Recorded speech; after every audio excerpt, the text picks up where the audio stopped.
Hello everyone, hope you all are doing well. In my today's session, I'll be discussing about how to identify your attachment style. Attachment theory focuses on relationships and bonds, particularly long term between people, including those between parents and a child or between the partners. It is a psychological explanation for emotional bonds and relationship between people. This theory suggests that people are born with a need to form bonds with caregivers as children. These early bonds may continue to have an influence on attachments throughout their life. Let's have a discussion about history of attachment theory. British psychologist John Bowlby was the first attachment theorist. He described attachment as the lasting psychological connectedness between human beings. Bowlby was interested in understanding the anxiety and distress that children experience when separated from their primary caregivers. Thinkers like Freud suggested that infants become attached to the source of pleasure. Infants who are in the oral stage of development become attached to their mothers because she fulfills their oral needs. Some of the earliest behavioral theorists suggest that the attachment was simply learned behavior. These theories propose that the attachment was merely the result of feeding relationship between the child and the caregiver.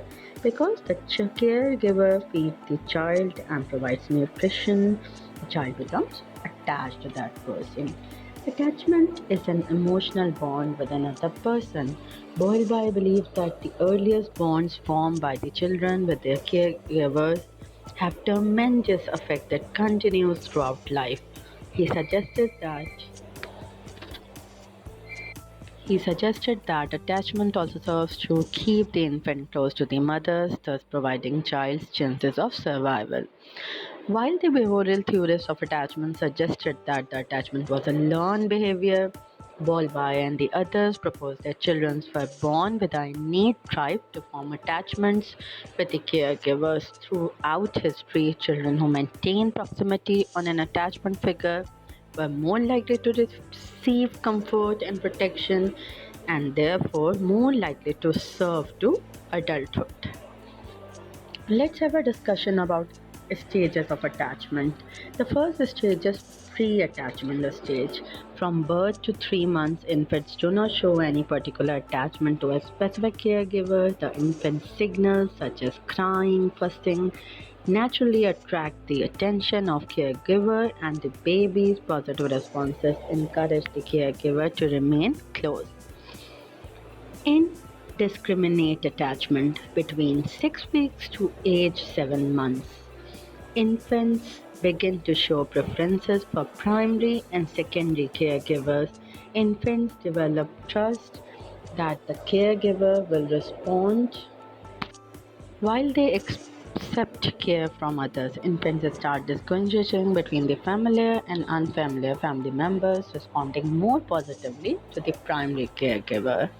Then there is a discriminate attachment. At this point, about 7 to 11 months, infants show a strong attachment and preference for one specific individual. They will protest when separated from the primary attachment figure. Separation anxiety, this is called, and begin to display anxiety around the strangers. That's called strangers anxiety. Then we have multiple attachments.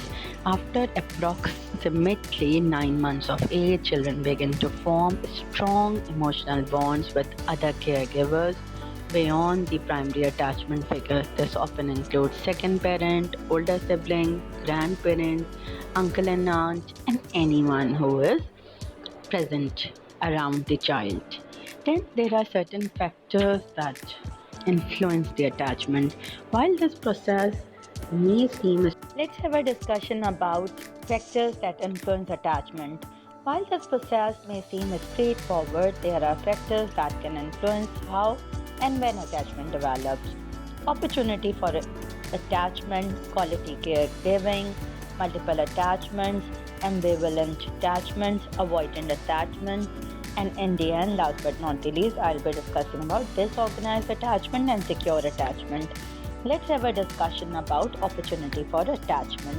Children who do not have a primary caregiver, such as the raised and orphans, may fail to develop the sense of trust needed to form an attachment. Quality caregiving, when caregivers respond quickly and consistently, learn that they can depend people who are responsible for their care, which is essential foundation for attachment. This is a vital factor. Ambivalent attachment. These children become very distressed when a parent leaves. Ambivalent attachment style is considered uncommon, affecting an estimated amount of 7 to 15%. Mainly, if we talk about it, is just because of poor parental availability. These children cannot depend on their primary caregiver to be there when they need them. Then comes avoidant attachment. Children with an avoidant attachment tend to avoid parents, showing no preference between a caregiver and a complete stranger. In disorganized arrangement, the children display a confusing mix of behavior, seem disoriented, dazed, or confused. They may avoid or resist the parents. Lack of clear attachment pattern is likely to link to inconsistent caregiver behavior. Then, in the end, I must say that the secure attachment is something children who can depend on their caregiver show distress when separated and enjoy when reunited.